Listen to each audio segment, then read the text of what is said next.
Good afternoon, Southwest Florida. I'm Bri Walling. This Naples Herald Lunch Break is sponsored by our friends at Fusillo Kia of Cape Coral.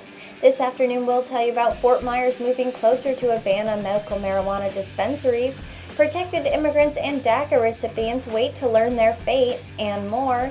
Today is Wednesday, January 3rd, and this is the Lunch Break. The Fort Myers City Council voted to move closer to a 6-month ban on new medical marijuana dispensaries during its meeting Tuesday. The decision came during the first 2 public hearings that are required before a final ordinance can be formally voted on. Mayor Randy Henderson assured those in attendance that despite appearances, the ordinance was not an attempt to permanently ban dispensaries, but was instead part of the city's process in determining how to handle the legal issues of implementing the state's mandate on medical marijuana facilities.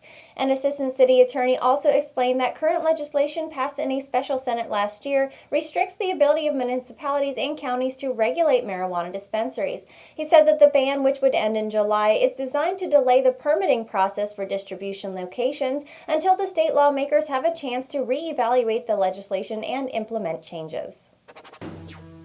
The Trump administration would consider immigration legislation that includes a pathway to citizenship for hundreds of thousands of young people, the U.S. Homeland Security Secretary said Tuesday, while emphasizing no decision on that issue has been made and a border wall remains the priority.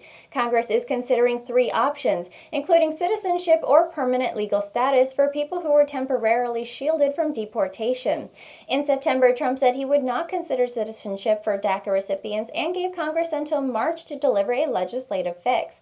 The options being considered by Congress include permanent residency, residency for a certain amount of time, and citizenship. In October, the president presented congressional leaders with a long list of demands to accompany protection for DACA recipients, many of which Democrats were not on board with. The secretary faces a Monday deadline on whether to extend permission for about 200,000 Salvadorians to remain in the country with temporary protected status, which is designed to protect foreigners fleeing natural disasters. In November, her predecessor said she was ending temporary status for Nicaraguans and granted a 6-month extension for Hondurans. Brutal winter weather that's brought sub-zero temperatures to part of the U.S. is threatening to dump snow and ice across parts of the South that rarely sees flurries, much less accumulations. The National Weather Service says a wintry mix of snow and freezing rain was expected Wednesday, mainly along the Atlantic seaboard from Florida to North Carolina. It warned that icy roads and low visibility could make driving treacherous across the region. The Weather Service said up to an inch of snow could fall as far south as Tallahassee. Atlanta hospitals were seeing a surge in emergency room visits for hypothermia and other ailments as temperatures plunged to 13 degrees before dawn on Tuesday. And in other parts of the U.S., dangerously cold temperatures have been blamed for at least a dozen deaths. Warming shelters were opened across the South as freeze watches and warnings blanketed the region, including hard freeze warnings for much of Louisiana, Mississippi, and Alabama.